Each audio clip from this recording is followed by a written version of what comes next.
Meatworkers who took their Waitangi Day holiday yesterday in defiance of their bosses at the Talley's owned Affco. Freezing workers are waiting to hear what the consequences of that may be. Affco told workers at the Rangiuru plant that Saturday was their holiday and they were expected to be back at work yesterday. The Meatworkers Union says not so. The plant's collective contract says the workers' normal hours are Monday to Friday and they should have been allowed to take yesterday off if they wanted to. This, as many of you will know, is merely the latest source of tension between Affco and its Rangiuru employees.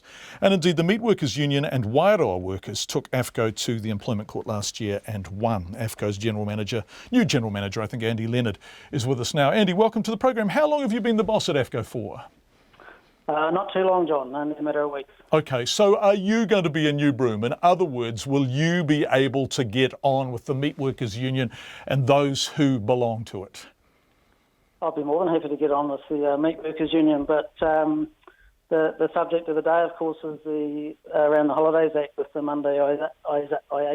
Mondayisation of Waitangi Day, and we're pretty clear that the Act is clear in that situation. Well, the Act is clear, depending on what the workers do normally on Saturday. These are Monday to Friday workers, right? And then Saturday is overtime. Is that the case? Yes, Saturday is paid at overtime, but they are not Monday to Friday workers. These people work, they've worked every Saturday since November. As overtime though, right? As overtime, over and above their normal working week? No, as part of their normal working week, they are paid extra rates for working Saturdays, but that's an aside. Saturday is part of their normal working week, and as I say, they have worked every Saturday since November. So in that situation, the Act is clear, and where Saturday becomes a normal work day, the staff is observed on that day, which in this case was Saturday the 6th. Okay, can I just clarify that? When they've worked the Saturdays, because this is important and it's really material, when they've worked the Saturdays, is that a 6th day in their week or a 5th day in their week? That is a 6th day in their week. It is a 6th day in their week, which means that they're Monday to Friday workers and Saturday is overtime, which means that they get the Mondayised holiday, right? No, I can't agree with you there, John. Saturday is a normal working day for these people, and so Saturday becomes the stat. Well, it's a normal working day, Andy, but you've also said it's a 6th working day. So it's one or the other, isn't it? And that is material.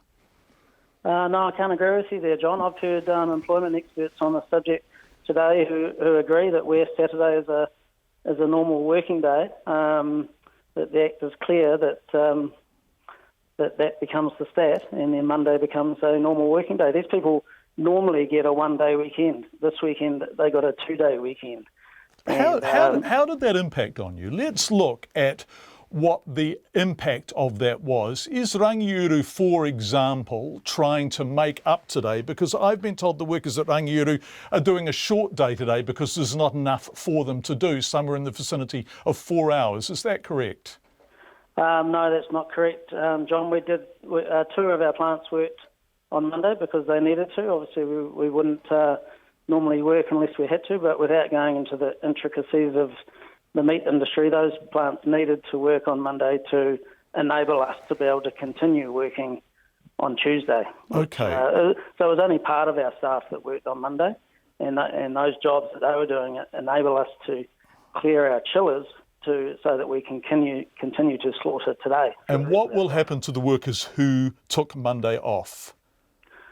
We'll deal with them like we do any other absence, which we'll sit down and talk to them individually and ask them why they didn't come to work when they were required to. And if they say that they took off a day that they believe to be a stat holiday, a Mondayised Waitangi Day, what will you do?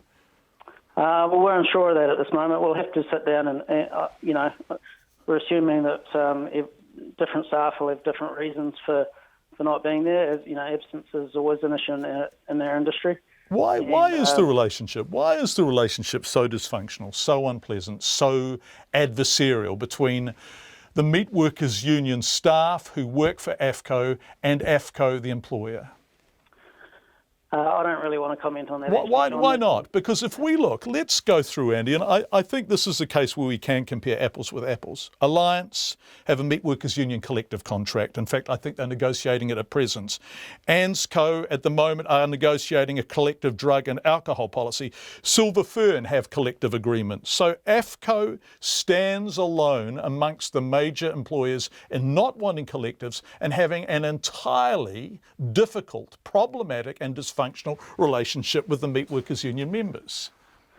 Well, all I'll say is that we do have a collective. We have had a collective, and we're not against collective agreements. So it is our intention to negotiate a collective with the union. But as I say, that's a whole another subject and away from what we had to discuss, which is a Mondayisation of Waitangi Day. Okay, if we look at the Employment Court, the unanimous judgment of a full court of 3 judges, the court has found that AFFCO's actions amounted to an unlawful lockout of its employees. Where are you at with your Wairoa workforce?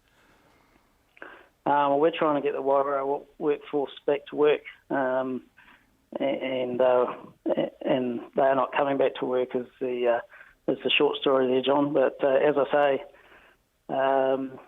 that's not my specialty at the moment, and we're not here to talk about that. Andy Leonard, thank you, the new CEO of AFFCO